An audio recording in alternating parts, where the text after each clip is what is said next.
সর্বপ্রথম সে মহান রব্বে আরশে কারিমের শুকরিয়া আদায় করব, যে মহান রব্বে আরশে কারিম দীর্ঘ একটি সপ্তাহ পরে আমাদেরকে আল্লাহ সুবহানাহু ওয়া তাআলা ভালোবেসে দয়া করে আমাদের উপর অনুগ্রহ করে জুমার মসজিদে সর্বাগ্যে সবার আগে নিয়ে এসছেন। সেজন্য আল্লাহ সুবহানাহু ওয়া তাআলার শুকরিয়াকে আদায় করার লক্ষ্যে বিনয় অবনত হয়ে শ্রদ্ধাজনিত চিত্তে হৃদয়ের সবটুকুন আবেগ, অনুভূতি, ভালোবাসা, উচ্ছ্বাসকে উজাড় করে বলি আলহামদুলিল্লাহ। আল্লাহ সুবহানাহু ওয়া তাআলার দয়া, মায়া, কৃপা, ভালোবাসা, অনুগ্রহ আমাদের উপর আছে বিদায়ী আমাদের মতো নালায়েক, নগণ্য, অদম, পাপিষ্ঠ গোলামদেরকে তাহার মহান গড়ে মহান বিধান পালন করার জন্য নিয়ে এসছেন। আল্লাহ চাহে তো এই সংক্ষিপ্ত পরিসরে তাহার কালাম থেকে এবং তাহার হাবিবের মুখ নিঃসৃত অসংখ্য গণিত হাদিস মুবারকা থেকে কিঞ্চিত আলোকপাত করার তৌফিক পাব বিফদলিল্লাহিল আযীম ওয়া বিমাশিয়াতিল্লাহ ওয়া বিইরাদাতিল্লাহ ওয়া মা তাওফীকি ইল্লা বিল্লাহ আলাইহি তাওয়াক্কালতু ওয়া ইলাইহি উনীব। হাসবিয়াল্লাহু ওয়া নি'মাল ওয়াকিল, নি'মাল মাওলা ওয়া নি'মান নাসির। উপস্থিত মুআজ্জাজ মুহতারাম, আমাদের আলোচনা চলতেছিল সূরাতুল হুজরাতের দ্বিতীয় রুকু থেকে। দ্বিতীয় রুকু থেকে গীবত সম্পর্কে, পরনিন্দা, পর দুশ্চর্চা, এই বিষয়ে আলোচনা চলতেছিল।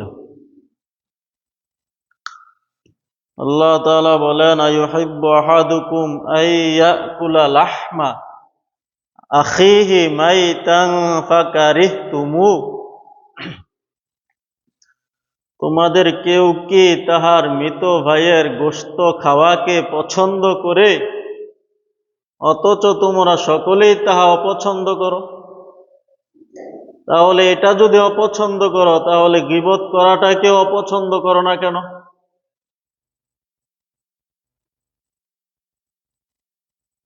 আল্লাহ সুবহানাহু ওয়া তাআলা কেমন উদাহরণটা দিয়েছেন, যে মৃত মানুষকে যেমনি ভাবে দেখা যায় না, দূরে থাকে, ঠিক তদ্রূপ ভাবে যার গীবত করা হয় তাকেও দেখা যায় না, দূরে থাকে, পশ্চাতে থাকে, দূরে থাকে। সুতরাং মৃত মানুষকে দেখা যায় না, দূরে থাকে, ঠিক তদ্রূপ ভাবে যার গীবত করা হয়, পরনিন্দা করা হয়, দুশ্চর্চা করা হয়, সেও দূরে থাকে মৃত মানুষের মতো। যেমনি ভাবে মৃত মানুষের গোশত খাওয়াকে তোমরা অনেক ঘৃণার বস্তু মনে করো,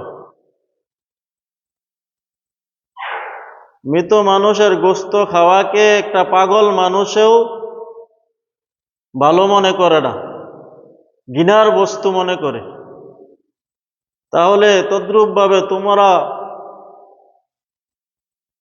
তোমার ভাইদের গীবত করাটাকেও তার থেকে বেশি ঘৃণার বস্তু মনে করো। তোমাদের কেউ তো মৃত ভাইয়ের গোশত খাওয়াকে পছন্দ করে না, একটা পাগলও করবে না, একটা অবুঝ ব্যক্তিও করবে না। তাহলে তোমরা তোমাদের ভাইদের কিভাবে গীবত করো?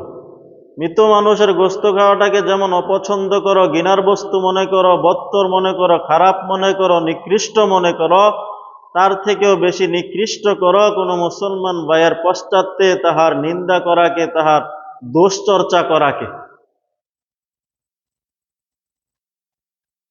কেনই বা করবে না?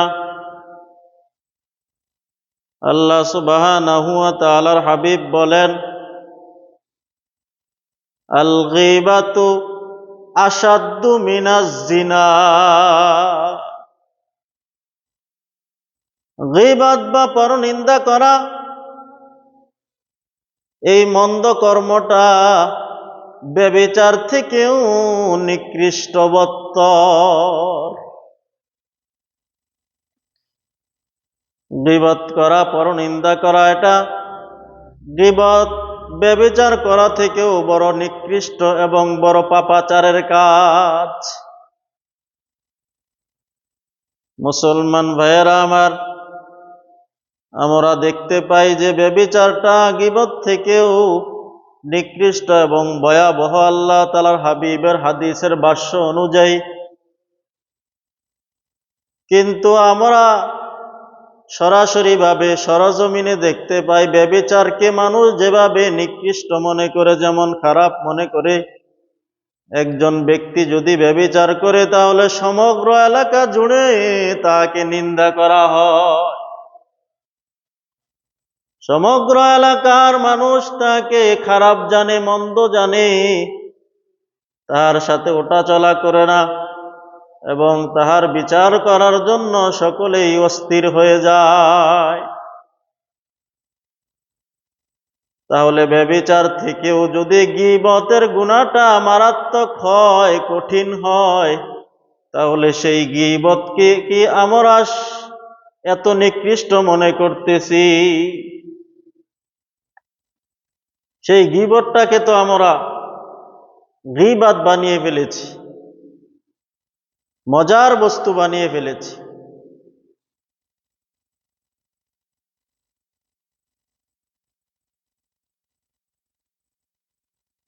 সুতরাং মুসলমান ভাইয়েরা আমার, আল্লাহ তাআলার হাবিব যে বললেন যে গীবত জিনা থেকেও ব্যভিচার থেকেও মারাত্মক, ভয়াবহ, কঠিন, এটা কিভাবে?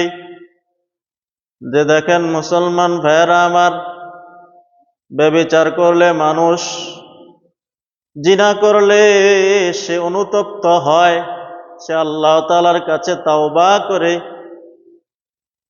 যেহেতু এটা আল্লাহ তাআলার হক, আল্লাহ তাআলা নিষেধ করেছেন, সুতরাং কোনো মানুষের হক সে নষ্ট করে নাই, বরং বিবাহ ছাড়া একটা পুরুষ একটা মেয়ে ব্যভিচার করেছে। কোনো সময় হয়তো নিজের সম্মতিতে হয় অথবা সম্মতি ছাড়া হয়। সুতরাং সে কোনো সময় না কোনো সময় তওবা করে ফেলে। তওবার কারণে আল্লাহ তাআলা ক্ষমা করে দেন, ক্ষমা করে দিবেন। কিন্তু গীবত থেকে কখনো মানুষ তওবা করে না। এটা বান্দার হক। আপনি যার তওবা করেছেন, নিন্দা করেছেন, তাহার কাছে গিয়ে ক্ষমা চাইতে হবে। ভাই, আমি তোমার কাছে তোমার বিষয়ে তোমার একটা বদগুণ নিয়ে দোকানে পাটে মজলিসে জনসম্মুখে মানুষের নিকটে চর্চা করেছি, তোমার দোষটা অমুক দোষ, তুমি আমাকে ক্ষমা করে দাও। তাহলে একজন ব্যক্তি যখন আরেকজন ব্যক্তির দোষ চর্চা করে, পরবর্তীতে ওই ব্যক্তির কাছে গিয়ে এভাবে বলা যে তোমার অমুক দোষটা নিয়ে আমি চর্চা করেছি, আমাকে ক্ষমা করে দাও, এটা বলাটা কি খামখেয়ালিকতা? এটা কোনো সাধারণ বিষয় নয়।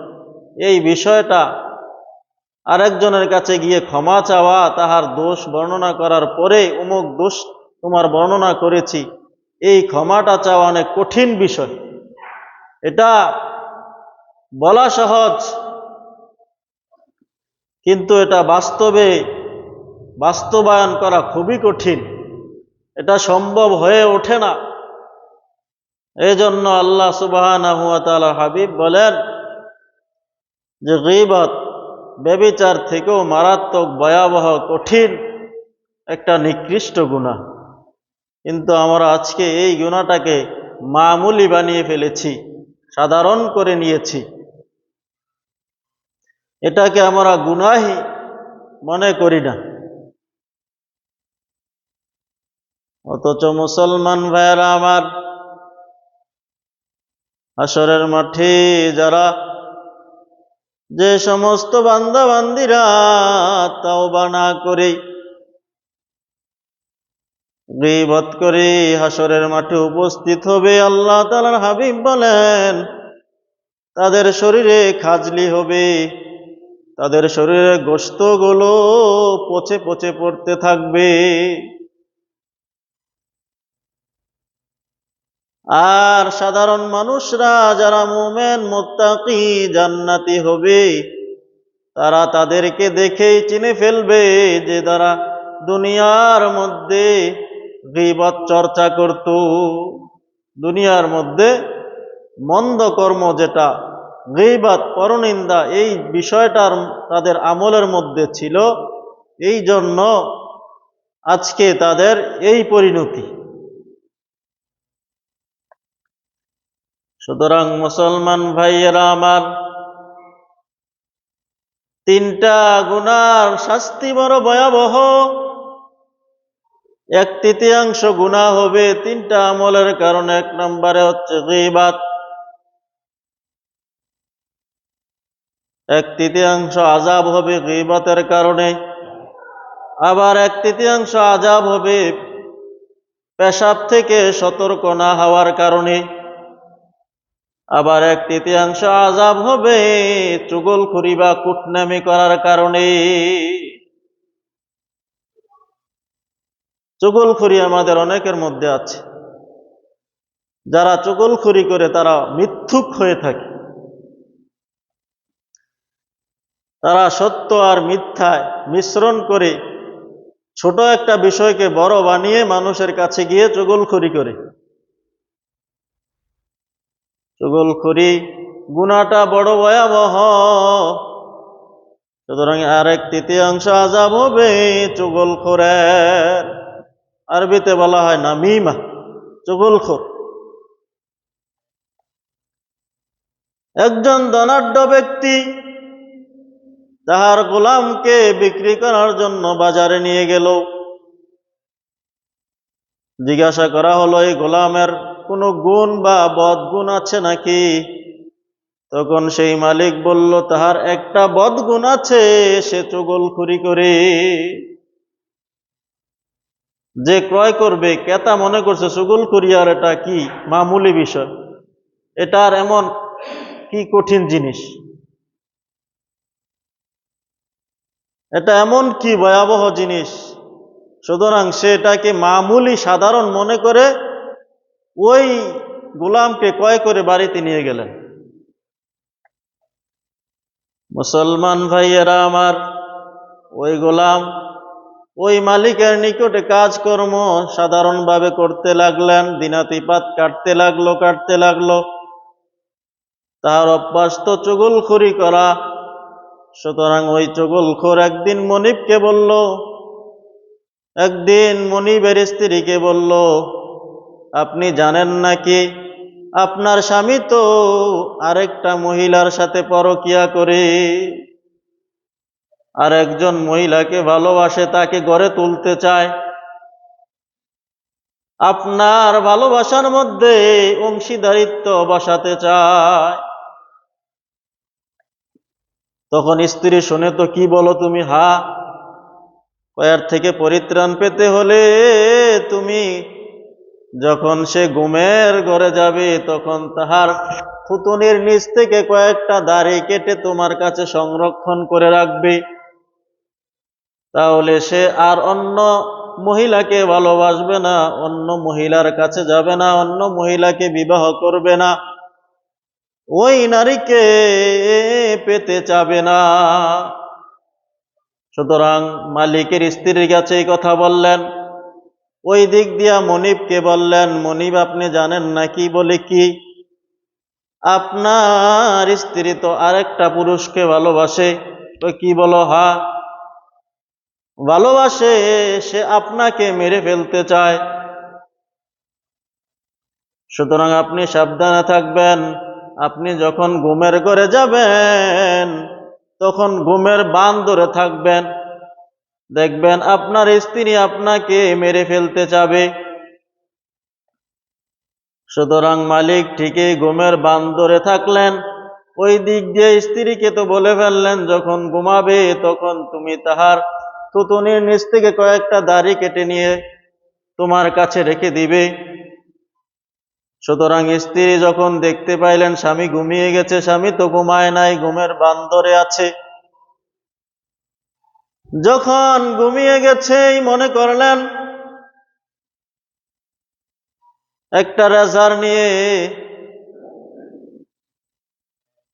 তিনি তাহার থুতুনির কাছে চলে গেলেন। একটা খুর নিয়ে থুতুনির নিকটে চলে গেলেন যে তাহার থেকে 2-3টা দাড়ি কাটবেন। হঠাৎ করে সে উঠে গেল, ঘুমের বান ধরে আছে, কিরে আমার গোলাম যে কথা বলেছে ঠিকই তো, সে তো আমাকে মারার জন্য আজকে খুর নিয়ে বসে আছে। সুতরাং সেই স্বামী সাথে সাথে ওই স্ত্রীটাকে হত্যা করলেন। দেখলেন যে আমি যদি তাকে হত্যা না করি তাহলে সে আমাকে হত্যা করে ফেলবে। ইহা মনে করিয়া স্বামী সাথে সাথে স্ত্রীকে মেরে ফেললেন, হত্যা করে ফেললেন। ওই দিক দিয়া যখন স্ত্রীর আত্মীয় স্বজন পিতামাতা জানতে পারলেন যে আমার মেয়েকে আমার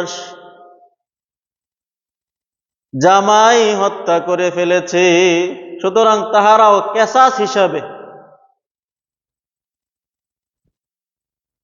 ইসলামে হত্যার বিনিময়ে হত্যা, আন্নান নাফসা বিন নাফসি, নফসের বিনিময়ে নফস। সুতরাং কেসাস হিসাবে ওই স্বামীকেও হত্যা করা হলো। তাহলে মুসলমান ভাইয়েরা আমার, কুটনামি বা চুগলখড়ি কত নিকৃষ্ট একটা বিষয়। সুতরাং চুগলখোররা, কুটনামিখোররা মিথ্যুক হয়ে থাকে। সমাজে অ্যাভেলেবেল কুটনামি এবং চুগলখোর আছে, তারা মিথ্যা বলে বলে মানুষের মধ্যে বিবাদ তৈরি করে, মানুষের মধ্যে ফিতনা ফাসাদ তৈরি করে। একজন ভালো মানুষের নামেও গিয়ে কুটনামি করে বন্ধুত্বের মধ্যে ফাটল সৃষ্টি করে। একজন ভালো মানুষের নামে খারাপ কথা বলে বলে ওই ভালো মানুষটাকে মানুষের সামনে, সমাজের সামনে হ্যায় প্রতিপন্ন করে।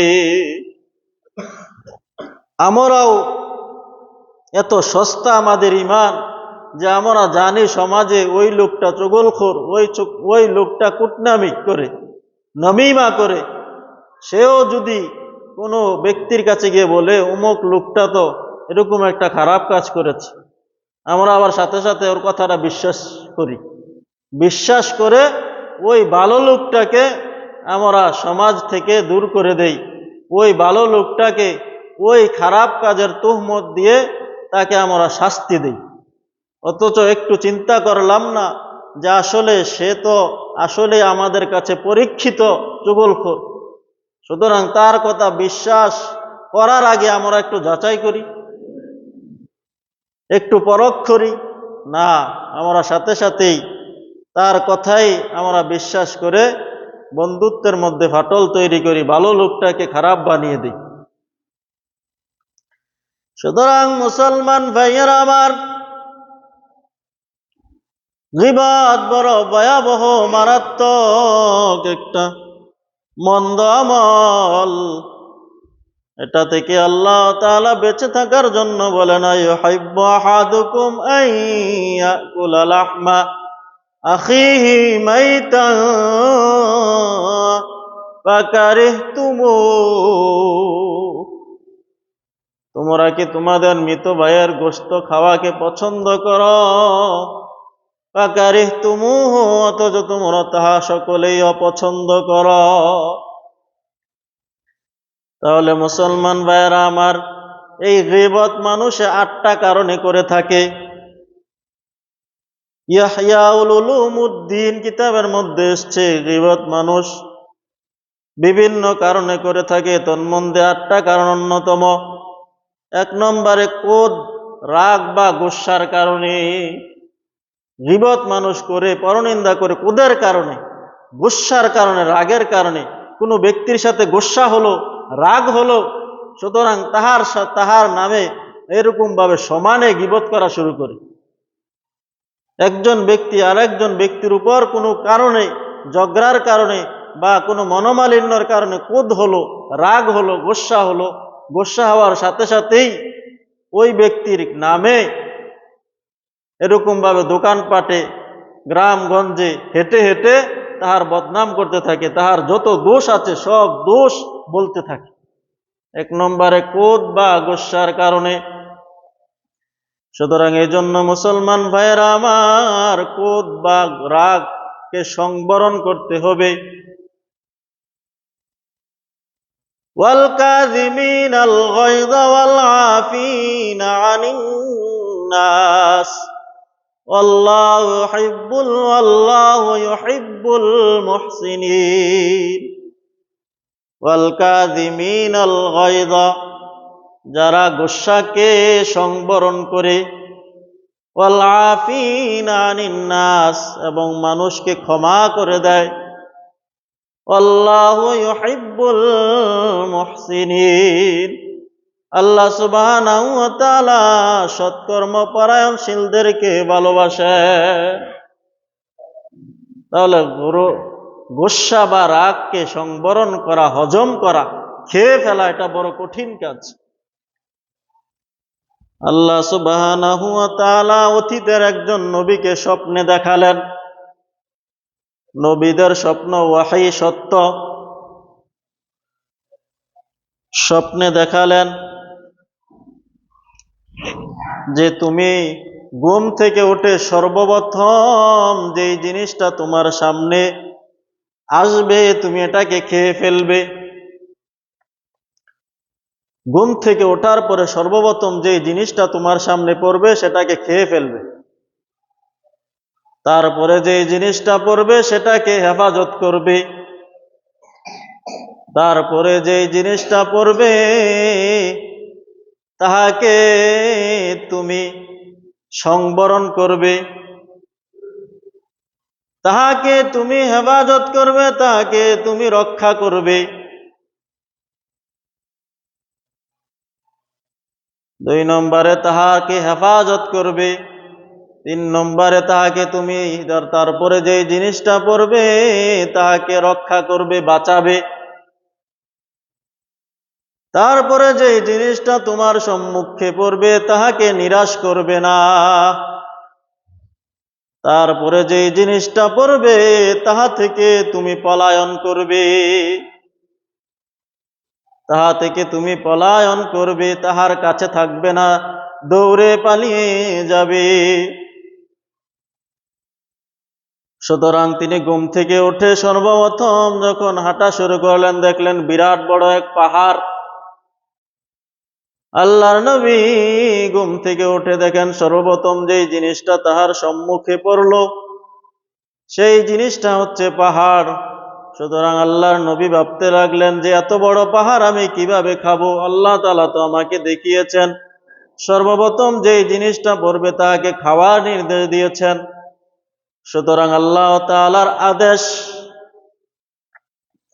আল্লাহ তাআলার নির্দেশ পালন করার্থে সে পাহাড় খাওয়ার ইচ্ছা করলেন, পাহাড়কে খাওয়ার জন্য ইচ্ছা করলেন।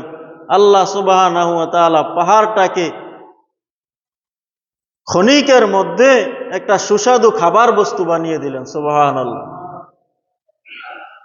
সুতরাং মুসলমান ভাইয়েরা মান, জাদ্দা ওয়াজাদা, যে চেষ্টা করে সে পায়। এজন্য যত কঠিন বিষয় হোক না কেন আমরা যদি চেষ্টা করি তাহলে সেই জিনিসটাকে আল্লাহ তাআলা আমাদের জন্য সহজ করে দিবেন। সুতরাং সে আল্লাহ তাআলার হুকুম পালনার্থে পাহাড়ের মতো দুঃসাধ্য বিষয় খাওয়ার জন্য চেষ্টা শুরু করলেন। আল্লাহ তাআলা পাহাড়কে ক্ষণিকের মধ্যে মজাদার সুস্বাদু খাবার বানিয়ে দিলেন। সেই খাবারটাকে সে খেয়ে ফেললেন। তারপরে সামনে গেলেন, সামনে গিয়ে দেখলেন যে তাহার সম্মুখে একটি স্বর্ণের পাত্র। তাহার সম্মুখে একটি স্বর্ণের পাত্র। স্বর্ণের পাত্রটা বলা হয়েছিল যখন দ্বিতীয় জিনিসটা দেখবা এটাকে হেফাজত করবা, তখন তিনি মাটির নিচে লুকিয়ে রাখলেন। সামনে চলতে লাগলেন, দেখেন ওই স্বর্ণের পাত্রটা তার সম্মুখে আবার ভেসে উঠল। তিনি আবার লুকালেন, আবার সামনে হাঁটতেছেন, আবার ভেসে উঠল, আবার হাঁটতেছেন, আবার ভেসে উঠল। এভাবেই যতবার লুকায় ততবারই স্বর্ণের পাত্রটা তার সম্মুখে ভেসে ওঠে। তিনি ওই স্বর্ণের পাত্রটাকে লুকিয়ে সামনের দিকে চলতে লাগলেন। দেখলেন যে একটা বাজ পাখি একটা চড়ুই পাখিকে খাওয়ার জন্য দাওয়া করছে। তাহলে 3 নম্বর হুকুম ছিল যে তুমি তোমার সামনে 3 নম্বরে যে জিনিসটা পড়বে এটাকে রক্ষা করবে। তখন তিনি বাজ পাখিটাকে তাড়িয়ে দিলেন, চড়ুই পাখিটাকে হেফাজত করলেন, বাঁচাইয়া দিলেন, চড়ুই পাখিটাকে আরেক দিকে তাকাইয়া দিলেন। সুতরাং সেই বাজ পাখি বলতে লাগলো, আমার খাবারের জিনিস আপনি তাড়িয়ে দিলেন, আমি কি ক্ষুধার্ত থাকবো নাকি? সুতরাং আমার ক্ষুধা আপনি সংবরণ করুন, নিবারণ করিয়ে দেন। তখন চতুর্থ আদেশ ছিল যে চতুর্থবার যা তোমার সম্মুখে আসবে তাকে নিরাশ করবে না। এখন সে কি করবে? তার কাছে খাবার নেই। তখন তার উরু থেকে গোশতের একটা টুকরা কেটে বাজ পাখিকে দিলেন। বাজ পাখি গোশত খেয়ে তার ক্ষুধা নিবারণ হলো। সুবহানাল্লাহ। সুতরাং চতুর্থ জিনিসকেও তিনি নিরাশ করলেন না, উরু থেকে গোশত কেটে দিয়ে দিলেন। তারপরে যেই জিনিসটা সম্মুখে আসলো, তিনি দেখতে পাইলেন যে ওইটা হচ্ছে একটা মরা দেহ, একটা মরা জন্তু, একটা মরা জন্তু পড়ে আছে। সুতরাং আল্লাহ তাআলার নির্দেশ ছিল যে তুমি এই থেকে পালাবে, পলায়ন করবে। তিনি যখন এটা দেখলেন তখন ওই মরা জন্তুরা থেকে তিনি পলায়ন করলেন, পালিয়ে গেলেন। তারপরে রাত্রে যখন তিনি ঘুমালেন, স্বপ্নে দেখতে পাইলেন, তিনি আল্লাহ সুবহানাহু ওয়া তাআলাকে জিজ্ঞাসা করলেন, ইয়া রাব্বাল আলামিন, ইয়া আরহামার রাহিমিন, আমি যে প্রথম দেখলাম যে একটা মস্ত বড় পাহাড়, আর আমি এটাকে খাওয়ার ইচ্ছা করলাম, আপনি আমার জন্য সুস্বাদু বস্তু বানিয়ে দিলেন, এটা কি?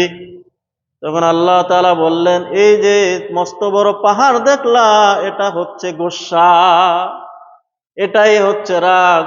যখন তোমার রাগ আসে তখন এটা বাড়তে থাকে, বৃদ্ধি পাইতে থাকে। রাগ যখন আসে এটা বৃদ্ধি পাইতে থাকে, বৃদ্ধি পাইতে থাকে। তখন এটাকে সংবরণ করা এত কঠিন বিষয়। একটা পাহাড়কে খাওয়া যেমন কঠিন, রাগকে সংবরণ করা তার থেকেও বেশি কঠিন। সুতরাং আমি তোমাকে পাহাড় খেতে বললাম, অর্থাৎ তোমার গোস্বাকে খেতে বলেছি। তোমার গোস্বাকে সংবরণ করার কথা, সংবরণ করতে বলেছি। আর এই সংবরণ করাটা পাহাড় খাওয়া থেকেও বড় কঠিন। আর এটার নামই হচ্ছে ধৈর্য। যার ধৈর্য থাকবে, সবর থাকবে, আল্লাহু মাআস সাবিরিন, নিশ্চয় আল্লাহ তাআলা ধৈর্যশীলদের সাথে আছেন। যার ধৈর্য থাকবে সেই গোস্বা থেকে সংবরণ করতে পারবে। যে গোস্বা সংবরণ করতে পারবে সে কখনো মানুষের গীবত করবে না। সুতরাং আমরা গোস্বা সংবরণ করি না। একজনের সাথে ঝগড়া হলেই গোস্বা আসে, রাগ আসে, তখন তাহার সাথে চলতে গিয়ে তাহার যত মন্দ কর্ম দেখেছি, তাহার যত খারাপ গুণ দেখেছি, ওই গুণগুলোকে সকল মানুষের সামনে সমানে প্রকাশ করতে থাকি। এটা হচ্ছে আমাদের চরিত্র। না ভাইয়েরা আমার, রাগ গোস্বাকে সংবরণ করতে হবে। ওয়াল কাযিমিনাল গায়যা ওয়াল আফিনা আনিন নাস আল্লাহু ইউহিব্বুল মুহসিনিন। ইমাম হুসাইন রাদিয়াল্লাহু তাআলা আনহুর গোলাম একদিন গরম পানি করার জন্য বললেন, সে গরম পানি করে আনলো। যখন গরম পানিটা দিবেন, সেই পাত্রটা সাথে সাথে হুসাইন রাদিয়াল্লাহু তাআলা আনহু ধরবেন, কিন্তু বসার থেকে সে তো দাঁড়িয়ে, সে এমন ভাবে ছেড়েছে, ছাড়ার সাথে সাথে তার দাঁতটা পড়ে গেল। দাঁতের ব্যথা অস্বাভাবিক। চরম ব্যথা, তিনি কি করবেন? দাঁতের ব্যথা, তখন দাঁতরা পড়ে গেল, দাঁতের ব্যথায় অসহ্য। তখন হুসাইন রাদিয়াল্লাহু তাআলা আনহুর গোলাম এই আয়াত পড়লেন, ওয়াল কাযিমিনাল গাইদ, যারা রাগকে সংবরণ করে, গোস্সাকে হজম করে। হুসাইন রাদিয়াল্লাহু তাআলা আনহুর কাছে যখন এই আয়াত পড়লেন, তিনি বললেন, আমি গোস্সাকে সংবরণ করলাম। তারপরে গোলাম আয়াত পড়লেন, ওয়াল কাযিমিনাল গায়য ওয়াল আফিনা আনিন নাস, যারা মানুষকে ক্ষমা করে দেয়। হুসাইন রাদিয়াল্লাহু তাআলা আনহু বললেন, যাও, আমি তোমাকে ক্ষমা করে দিলাম। তারপরে সে বললেন, আল্লাহু ইউহিব্বুল মুহসিনিন, আল্লাহ তাআলার কাছে তারাই সবচেয়ে বেশি প্রিয়, যারা নেক কর্ম করে, যারা মুহসিন। হুসাইন রাদিয়াল্লাহু তাআলা আনহু বললেন, যাও, তোমাকে আমি আমার গোলামি থেকে আজাদ করে দিলাম। সুবহানাল্লাহ। এটা হচ্ছে চরিত্র। কিন্তু আমাদের চরিত্র হচ্ছে, কারো সাথে একটু ঝগড়া হলে, মনোমালিন্য হলে, তাহার সাথে যে আমার 50 বছরের 40 বছরের বন্ধুত্ব, এটা ভুলে গিয়ে 40 বছরে চলতে গিয়ে তাহার সাথে লেনদেন করেছি, কত কিছু করেছি, তাহার সকল খারাপ কর্ম আমি দেখেছি। সব খারাপ কর্মগুলো আমি দোকানপাটে বলে বলে বেড়াতে থাকি। সুতরাং মুসলমান ভাইয়েরা আমার, গীবত করার অন্যতম একটা কারণ হচ্ছে ক্রোধ, রাগ বা গোস্সা। মানুষের গীবত করে ক্রোধের কারণে, রাগের কারণে, গোস্সার কারণে। তাহলে আল্লাহ তাআলা নবী দেখলেন যে 1 নম্বরে আল্লাহ তাআলা দেখালেন তাকে পাহাড় খাওয়ার জন্য, অর্থাৎ গোস্সাকে সংবরণ করা, গোস্সাকে খেয়ে ফেলা, এটা বড় কঠিন কাজ। এটা যে করতে পারবে সেই হচ্ছে ধৈর্যশীল, সেই হচ্ছে সবের। আর সবেরের গুণটা হচ্ছে আল্লাহ সুবহানাহু ওয়া তাআলা সকল নবীদের, আল্লাহ তাআলার প্রিয় নবী ইসমাঈল আলাইহিস সালাম বলেছিলেন সূরা সাফফাতের মধ্যে, ইনশা আল্লাহু মিনাস সাবিরিন, হে আমার প্রিয় বৎস, হে আমার প্রিয় পিতা, আপনি আমাকে ধৈর্যশীলদের অন্তর্ভুক্ত পাবেন। সুতরাং মুসলমান ভাইয়েরা আমার, আল্লাহর নবী সংবরণ করলেন, তিনি পাহাড় খেয়ে ফেললেন। 2 নম্বরে দেখলেন যে স্বর্ণের পাত্র, তিনি বারবার লুকাচ্ছেন, এটা বেশে উঠছে, বারবার লুকাচ্ছেন, এটা বেশে উঠছে।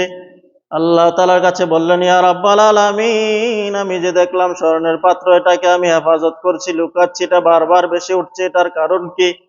এটার নামই হচ্ছে ইখলাস, এটার নামই হচ্ছে লিল্লাহিয়াত, আল্লাহ তাআলার জন্য করা। আমার বান্দা বান্দিরা যে কোনো কাজ আমার জন্য করবে লুকিয়ে লুকিয়ে, এটা মানুষের সম্মুখে এভাবেই ভেসে উঠবে। ইখলাসের সাথে কাজ করলে প্রচার প্রসার করতে হয় না, দোয়া চাইতে হয় না, এটা আল্লাহ তাআলাই মানুষের সম্মুখে ভাসিয়ে দেয়।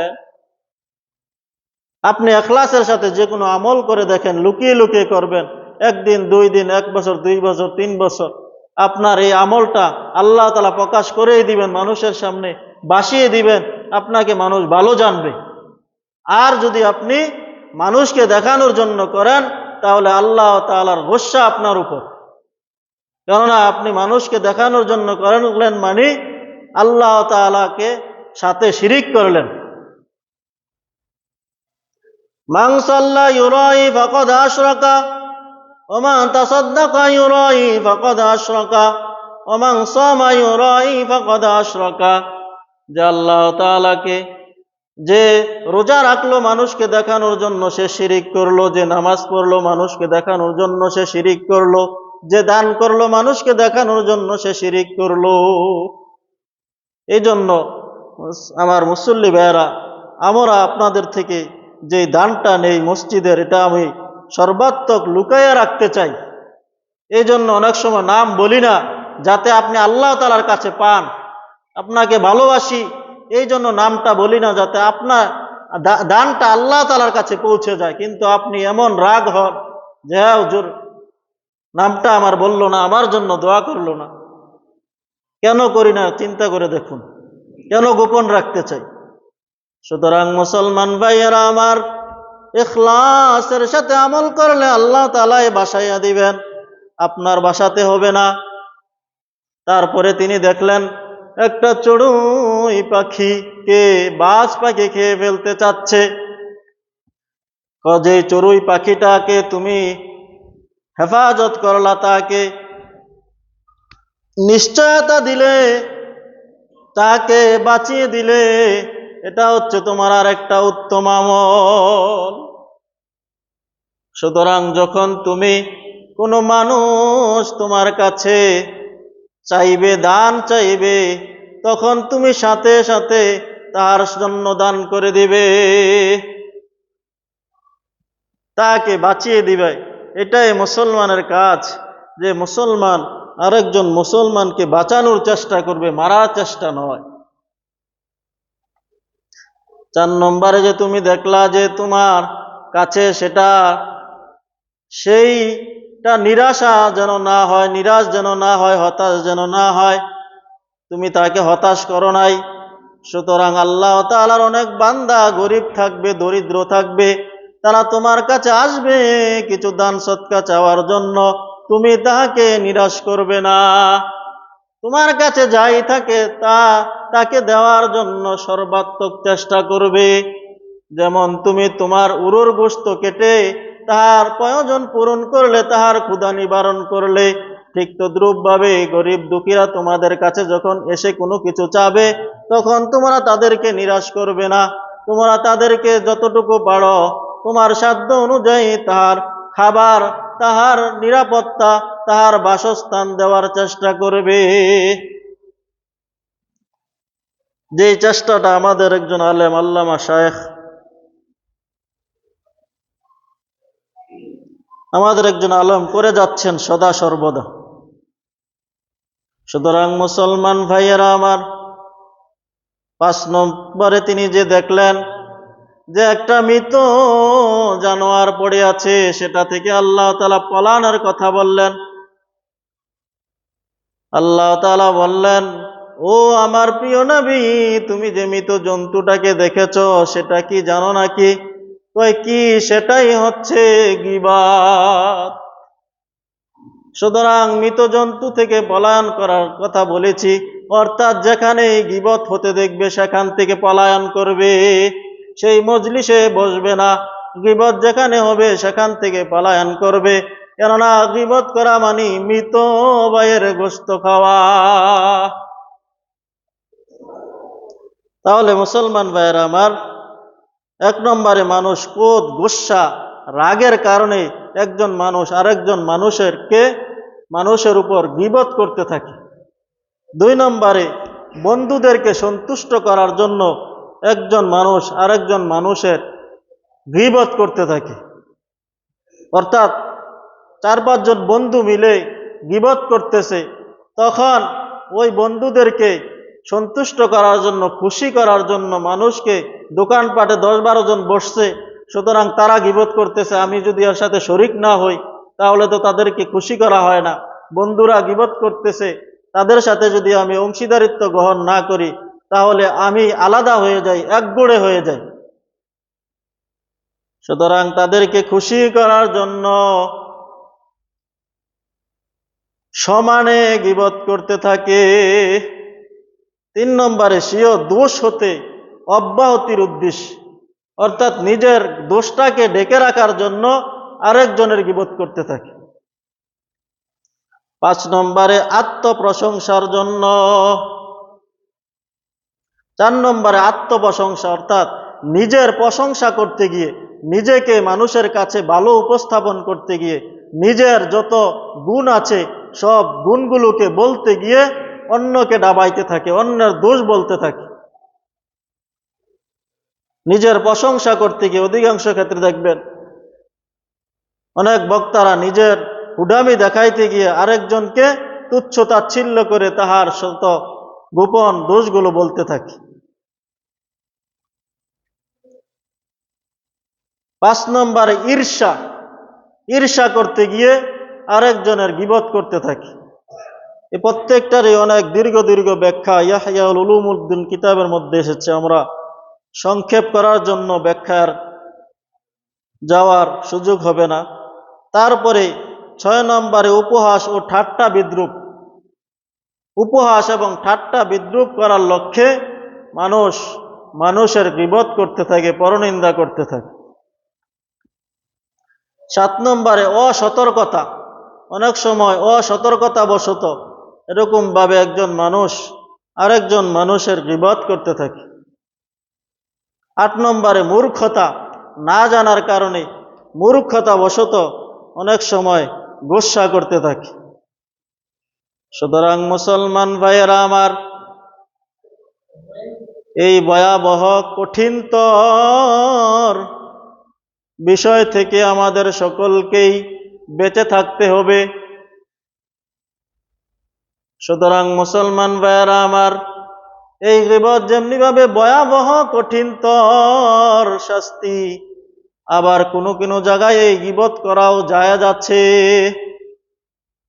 তাহলে আমরা বলেছিলাম এই বদগুণগুলো প্রত্যেকটারই দুইটা বিষয়, একটা হলো মন্দ বিষয় আর একটা হলো খারাপ বিষয়। করা যাবে না, আবার করা যাবে। তাহলে 6 স্থানে গীবত করা জায়েজ আছে। সুতরাং উভয়টাই জেনে রাখতে হবে, নতুবা আমরা বিপদে পড়ে যাব। জরুরতের কারণে যেমনি ভাবে বেদাত করা সম্পূর্ণভাবে হারাম, আবার জরুরতের কারণে কি বেদাত জায়েজ আছে। শাব্দিক অর্থে এটা বেদাত হয়, কিন্তু পারিভাষায় এটা বেদাত হয় না। তাহলে ঠিক তদ্রূপভাবে শাব্দিক অর্থে গীবত হবে, কিন্তু পরিভাষায়, ইসলামের পরিভাষায় এটা গীবত হবে না। 1 নম্বরে বাদশাহ বা বিচারকের নিকট বিচার প্রার্থী হয়। আপনি কোনো শাসকের নিকট বিচার প্রার্থনা করলেন, কোনো বাদশাহর নিকট বিচার প্রার্থনা করলেন, কোনো চেয়ারম্যানের কাছে বিচার প্রার্থনা করলেন, সন্তানের বিচার তার পিতার কাছে চাইলেন, সন্তানের বিচার তাহার মার কাছে চাইলেন, তখন বিচার প্রার্থনা করতে গিয়ে আপনি তাহার দোষগুণ ওই শাসকের নিকট বর্ণনা করতে পারবেন যে উমক ব্যক্তি আমার উমক ক্ষতিটা করেছে, উমক আপনার ছেলে এরকম ভাবে স্কুলও যাইতেছে না, ফাঁকি দিচ্ছে। তাহলে স্কুলে না যাওয়াটা এটা একটা খারাপ গুণ। শাব্দিক অর্থে যদিও গীবত, কিন্তু এটা কল্যাণকামিতার জন্য, তাহাকে খারাপ হওয়া থেকে বাঁচানোর জন্য। তাহলে মুসলমান ভাইয়েরা আমার, বাদশাহ বা বিচারকের নিকট বিচার প্রার্থী হয়ে গীবত করা জায়েজ আছে। 2 নম্বরে কোন স্থানে অসৎ ও অসঙ্গত কাজ চলিতে দেখিলে, যখন কোন স্থানে অসৎ কাজ চলতে থাকে, অসঙ্গত কাজ চলতে থাকে, তখন আপনি যারা এই অসৎ কাজকে, অসঙ্গত কাজকে বন্ধ করতে পারবে তাদের কাছে গিয়ে নালিশ করতে পারেন যে অমুক জায়গায় খারাপ কাজ চলতেছে, অমুক লোকগুলা করতেছে। সুতরাং সেই অসৎ কাজকে বন্ধ করার লক্ষ্যে, মানুষকে কষ্ট দেওয়ার লক্ষ্যে নয়, বরং অসৎ কাজ, অসঙ্গত কাজকে বন্ধ করার লক্ষ্যে আপনি ওই ব্যক্তিদের খারাপ কাজকে প্রকাশ করতে পারেন। 3 নম্বরে মুফতি হতে ফতুয়া চাওয়ার উদ্দেশ্যে, মুফতি হতে ফতুয়া তলব করার উদ্দেশ্যে আপনি মুফতির কাছে গেলেন একটা ফতুয়া জানার জন্য, তখন আপনি চাইলে ওই ব্যক্তিকে নাম প্রকাশ করে তাহার যত খারাপ কাজগুলো আছে জানার জন্য আপনি মুফতির কাছে প্রকাশ করতে পারেন তাহার বদ গুণগুলো। 4 নম্বরে অনিষ্টকর ব্যক্তির ক্ষতি হতে বাঁচার জন্য, অনিষ্টকর ব্যক্তি থেকে অন্যকে বাঁচানোর লক্ষ্যে। যেমন একজন ব্যক্তি অনিষ্টকর, খারাপ, মন্দ, চোর, ডাকাত, লুণ্ঠনবাজ, তখন আপনি বলে দিলেন, ভাই ওই যে লোকটা আছে না, সেই লোকটা কিন্তু চোর, তাকে থেকে সতর্ক থাকবো। সেই লোকটা আছে সে ডাকাত, ওই যে ব্যক্তিটা আছে সে চুগলখোর, ওই যে ব্যক্তিটা আছে সে গীবত করে, সুতরাং তাহার থেকে বেঁচে থাকবে, নতবা তোমার ক্ষতি হয়ে যাবে। তাহলে অনিষ্টকর ব্যক্তির ক্ষতি থেকে বাঁচানোর জন্য গীবত করা জায়েজ আছে। এমনিভাবে যদি কোনো ব্যক্তি এসে তাহার ছেলেকে বিবাহ দিবে, তাহার মেয়েকে বিবাহ দিবে, আপনার কাছে এসে বলে যে এই বংশের লোকরা কেমন, এই বাড়ির লোকগুলা কেমন, তাদের আখলাক চরিত্র কেমন, তাদের আমল আখলাক কেমন, তখন আপনি ওই মেয়ের লোকদেরকে বাঁচানোর জন্য বলে সত্য কথা প্রকাশ করে দিতে পারেন যে আপনি তাদের সাথে আত্মীয় করবেন, লোকগুলা বেশি সুবিধা নয়, লোকগুলা ভালো নয়। সুতরাং এটার দলিল আল্লাহ তাআলার হাবিবের হাদিস থেকেই পাওয়া যায়। আল্লাহ তাআলার হাবিবের মজলিসে একজন ব্যক্তি আসতেছে, আল্লাহ তাআলার হাবিব আয়েশা সিদ্দিকা রাদিয়াল্লাহু তাআলা আনহাকে বললেন, হে আয়েশা, এই ব্যক্তিটা বড় খারাপ, বড় দুরাচার, বড় অনিষ্টকর। যখন সেই ব্যক্তিটা আল্লাহ তাআলার হাবিবের দরবারে আসলেন, তখন আল্লাহ তাআলার হাবিব তার সাথে খুব মুলায়েম ব্যবহার করলেন, খুব সুন্দর আচরণ করলেন, ভালো ব্যবহার করলেন। যখন উঠে চলে গেল, আম্মা জান আয়েশা সিদ্দিকা রাদিয়াল্লাহু তাআলা আনহা বললেন, ইয়া রাসূলুল্লাহ, ইয়া হাবিবাল্লাহ, আপনি পূর্বে তাহাকে খারাপ বললেন, আবার সে যখন মজলিসে আসলো তার সাথে ভালো আচরণ করলেন। তখন আল্লাহ তাআলার হাবিব বললেন, হে আয়েশা, তাহার ক্ষতি থেকে বাঁচানোর জন্য তোমাকে সতর্ক করেছি, কিন্তু সে যতই খারাপ হোক আমি তো তার সাথে খারাপ আচরণ করতে পারি না। সুবহানাল্লাহ। সুতরাং খারাপ ব্যক্তিদের সাথেও খারাপ আচরণ করা যাবে না, ভালো আচরণ করতে হবে। সে ব্যক্তিটা খারাপ, তার সত্তাটা খারাপ নয়, বরং তার গুণটা খারাপ।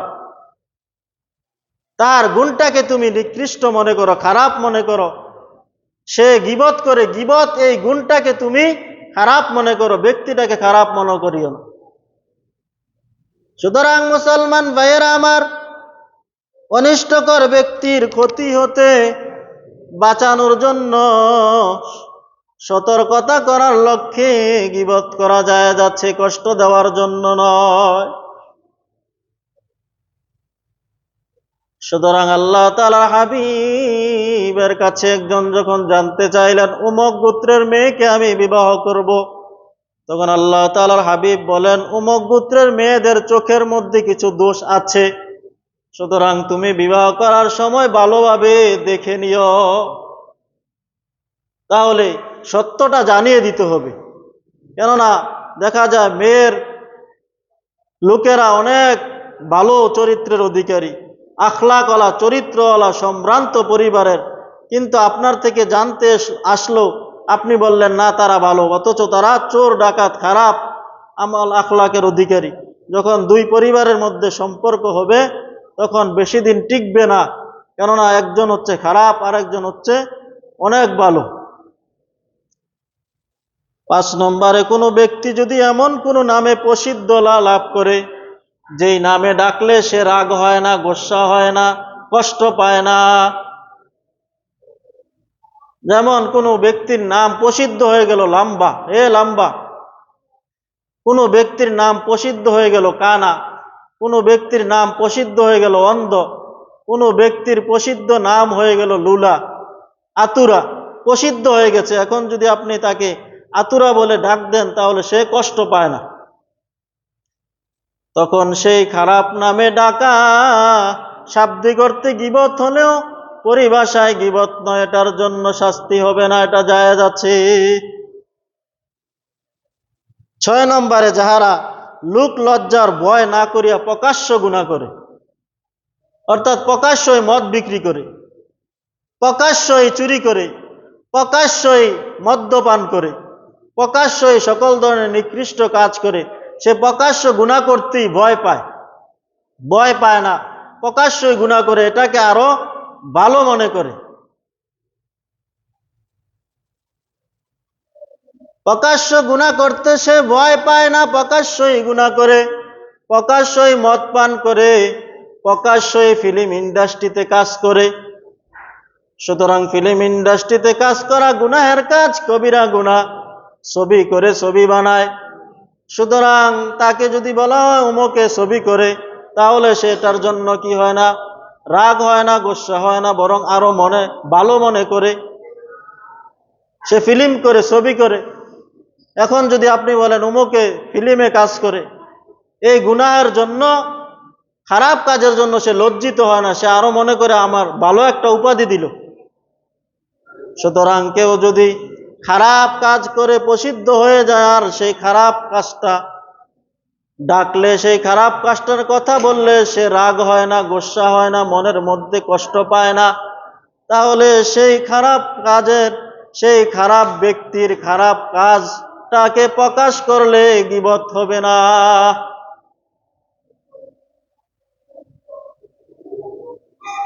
সর্বশেষ সতর্ক করার জন্য, এরকম ভাবে গীবত করা জায়েজ আছে সতর্ক করার জন্য, প্রত্যেকটা মুসলমানকে বাঁচানোর জন্য। যেমনি ভাবে রাবি যারা হাদিস বর্ণনা করেছেন, লক্ষ লক্ষ এরকম ভাবে রাবিরা হাদিস বর্ণনা করেছেন, তাহাদের জীবনের খুঁটিনাটি সব বিষয়গুলো রিজালুল্লাহর মধ্যে লেখা হয়েছে, যে তারা কখন কি করেছে, ওই রাবি কি শক্তিশালী রাবি কিনা, তার মুখস্থ শক্তি ভালো কিনা, এরকম ভাবে তার ব্যবহার কি, সব লেখা হয়েছে। কেন? হাদিসগুলোকে এরকম ভাবে সঠিক রাখার জন্য, তাদের গুণ এরকম ভাবে বদ গুণগুলো বর্ণনা করা হয়েছে। সুতরাং হাদিসকে সঠিক রাখতে গিয়ে তাদের সকল আমলকে, জিন্দিগিকে কিতাব আকারে লেখা হয়েছে, এখানে সব লেখা আছে। এমনকি একজন রাবির থেকে বলা হয়েছে যে আপনার আব্বার চরিত্রটা কেমন, তখন সেই রাবি বলতেছে যে আমার আব্বার কথাটা তো আমি বর্ণনা করতে পারি না, অমুক থেকে জেনে নাও।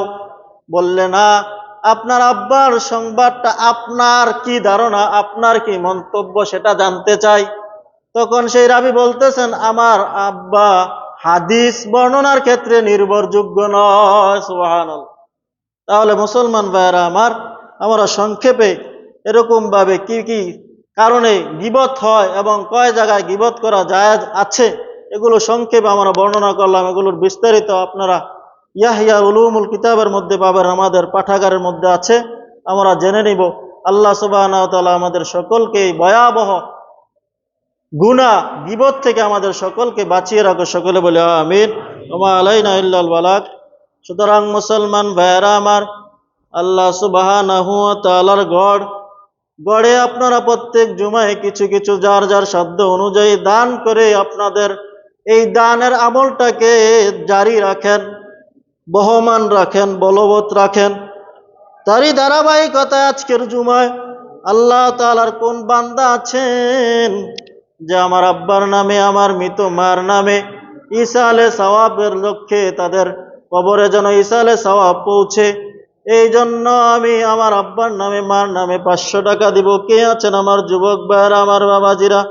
আল্লাহ তাআলার গড়ে দান করার কে আছেন? আল্লাহ সুবহানাহু ওয়া তাআলার গড়ে